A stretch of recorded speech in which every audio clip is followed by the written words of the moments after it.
یہ جو opposition leaders بنے ہیں ان سے پی ٹی آئی کی کیا توقعات ہیں؟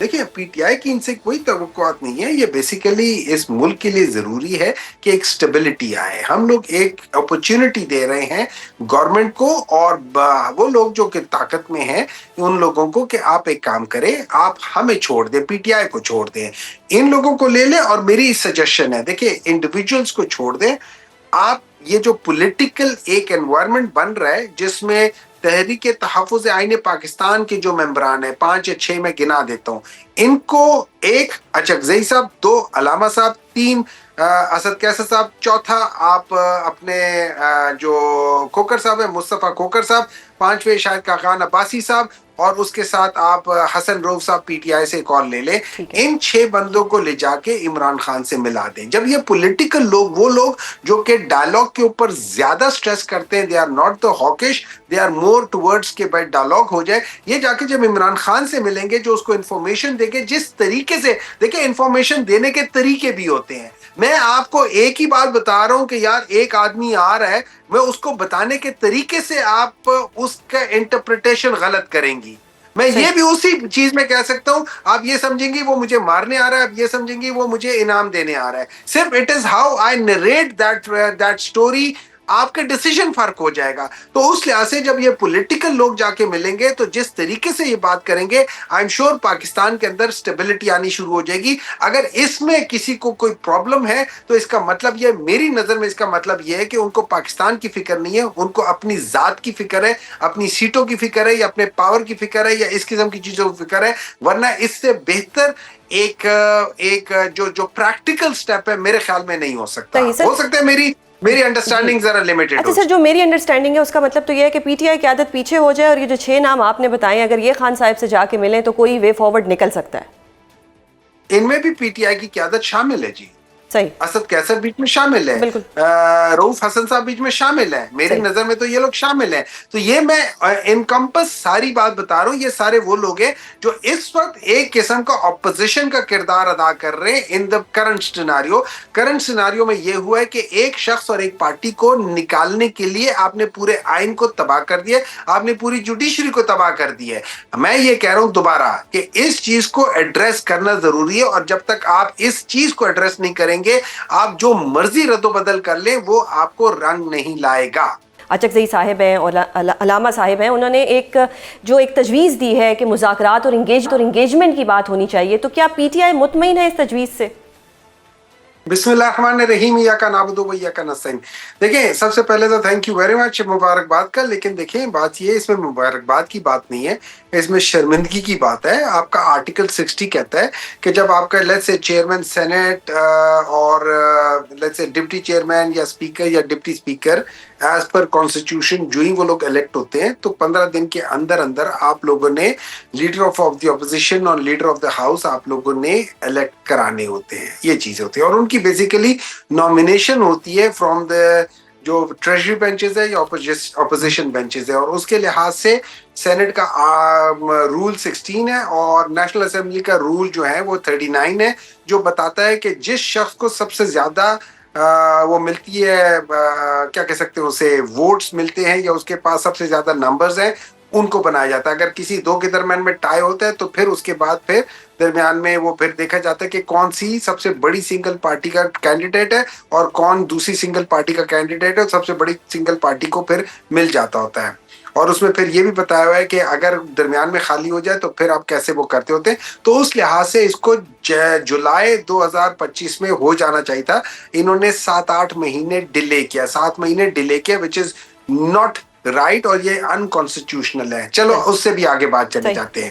پاکستان تحریک انصاف نے اپنا ایک ایسے شخص کو نامینیٹ کیا کہ جس کو ہم لوگ چاہتے تھے کہ دیکھیں فرض کریں, لوگ کہتے ہیں کہ پاکستان تحریک انصاف والے جو ہے نا وہ ہاکس ہیں اور وہ لوگ بات نہیں کرنا چاہتے یا وہ لوگ ماحول نہیں ٹھیک کرنا چاہتے. تو ہم لوگوں نے ایک ایسے شخص کو کر دیا کہ جو ان کے ساتھ پہلے رہ چکا ہے, جو ان کے ساتھ چل چکا ہے, تو ہم نے کہا چلو اس کے اوپر ان کو اعتماد ہوگا, ہم ایسے شخص کو کر دیتے ہیں تاکہ کل کو کوئی پاکستان تحریک انصاف کے اوپر بلیم نہ کرے. اور ہم نے اچکزئی صاحب کو اور ہم نے وہ علامہ ناصر صاحب کو ہم نے وہ نامینیٹ کر دیا. اب وہ بن گئے ہیں. اب ان لوگوں نے ایک ہی بات کی جو کہ اس ملک کے لیے سب سے امپورٹنٹ ہے، وہ یہ ہے کہ اس ملک کے اندر پولیٹیکل سٹیبلٹی آنی چاہیے۔ اب پولیٹیکل سٹیبلٹی کے لیے جیسے علامہ ناصر صاحب نے بھی کہا اور اچکزئی صاحب نے بھی کہا ہے، اچکزئی صاحب نے کہا ہے آپ مجھے یہ بات بتاؤ کہ عافیہ صدیقی جو کہ ٹیررزم کے چارج میں امریکہ میں گوانٹانامو بے میں بند ہیں، جہاں پہ اجازت نہیں ہے، ادھر بھی جا کے لوگ ان سے مل لیتے ہیں، اور یہاں پہ عمران خان کو آپ ملنے نہیں دے رہے۔ مطلب یہ کیا گوانٹانامو بے سے بھی زیادہ سخت قسم کا جیل ہے، یہ سخت قسم کا کرائم ہے جو عمران خان نے کیا ہے؟ یہ چیز جو ہے نا یہ تنگ کرتی ہے، ہر ایک کو تنگ کرتی ہے، اور یہ چیز نہیں ہونی چاہیے۔ اب اس لحاظ سے دیکھا جائے تو سب سے امپورٹنٹ چیز ہو جاتی ہے ایک ڈائلاگ ہونا چاہیے۔ ڈائلاگ کیوں ہونا چاہیے؟ کیا عمران خان کی رہائی کے لیے؟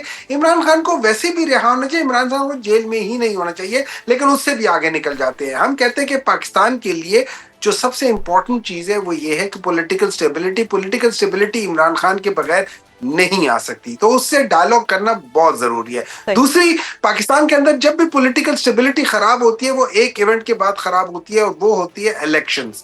الیکشنز کے بعد چاہے وہ 1990 کے 1990 کے ہو، 1993 کے ہو، 96 کے ہو، 2002 کے ہو، 8 کے ہو، 13 کے ہو، 18 کے ہو، اور یا پھر 24 کے ہو۔ 24 میں تو حد ہی ہوگی نا، ہر چیز کی حد ہو گئی ہے۔ تو اس لحاظ سے اگر ہم اس کو کر کے دیکھیں تو اس میں جو الیکٹورل سسٹم ہے، جو الیکشن کمیشن ہے، اس کا رول ہمیشہ بہت خراب رہا ہے۔ تو اب اس لحاظ سے اس کو ٹھیک کرنے کی اشد ضرورت ہے، جس کو پاکستان تحریک انصاف اور ایٹ دا سیم ٹائم جو چارٹر آف ڈیموکریسی ہے، چارٹر آف ڈیموکریسی میں جو ان کا شک نمبر 3 ہے، جو چیپٹر نمبر 3 ہے، اس میں چیپٹر جس میں 4 اس کے سیکشنز ہیں، سیکشن 24 یا آرٹیکل 24، آرٹیکل 27، 28، 29، 30، یہ چاروں بتاتے ہیں کہ وہ لوگ الیکشن کمیشن کو ریفارم اور الیکشن پروسیس کو وہ ٹرانسپیرنٹ، فری اینڈ فیئر بنانا چاہتے ہیں۔ آپ الیکشن کی بات کر رہے ہیں تو رانا صاحب نے تو آج شفاف انتخابی نظام پر بات چیت کرنے کی آفر دے دی ہے، تو کیا پی ٹی آئی اب یہ آفر قبول کرے گی؟ کیونکہ آپ کا بھی یہی ایک پوائنٹ ہے کہ جی شفاف الیکشن ہونے چاہیے، تو یہ آفر تو آپ کے حق میں جا رہی ہے۔ دیکھیں بات ہمارے حق کی بات نہیں ہے، بات پاکستان کے حق کی ہونی چاہیے، ایک چیز۔ نمبر 2، یہ ساری باتیں ضروری ہیں، لیکن ان ساری باتوں کے لیے دیکھیں آپ کو جو پلیٹ فارم چاہیے ہوتا ہے نا، آپ نے کوئی کام کرنا ہے، آپ کوئی امپورٹنٹ کام کر رہے ہیں، آپ کو زمین ایسی چاہیے جو سٹیبل ہو، آپ کو پلیٹ فارم ایسے چاہیے سٹیبل ہو، جو آپ کو انوائرمنٹ ایسی چاہیے وہ سٹیبل ہو۔ جب تک آپ کے پولیٹیکل سٹیبلٹی نہیں آتی، جو کہ پلیٹ فارم ہے، اس میں نہ آپ کی اکنامیکل سٹیبلٹی آئے گی، نہ آپ کی اس قسم کی جو گورننس کی سٹیبلٹی ہے وہ بھی نہیں آئے گی۔ اور یہی وہ وجوہات ہیں جس کی وجہ سے 4 سال کی مسلسل کوشش کے باوجود، ایک تو یہ ویسے بھی نکمے ہیں، لیکن اس کے باوجود چونکہ گراؤنڈز بھی ٹھیک نہیں تھے، تو یہاں پہ نہ کوئی ایس آئی ایس سی کے بغیر بھی، ان کے باوجود بھی نہ یہاں پہ کوئی انویسٹمنٹ آئی ہے، نہ یہاں کا جی ڈی پی بڑھا ہے۔ 4 سال بدترین دور پاکستان کی ہسٹری میں گئے ہیں۔ کبھی ایسا نہیں ہوا کہ 4 سال مسلسل آپ 2 یا 2.5 جی ڈی پی سے کم رہے ہوں، کبھی ایسا نہیں ہوا۔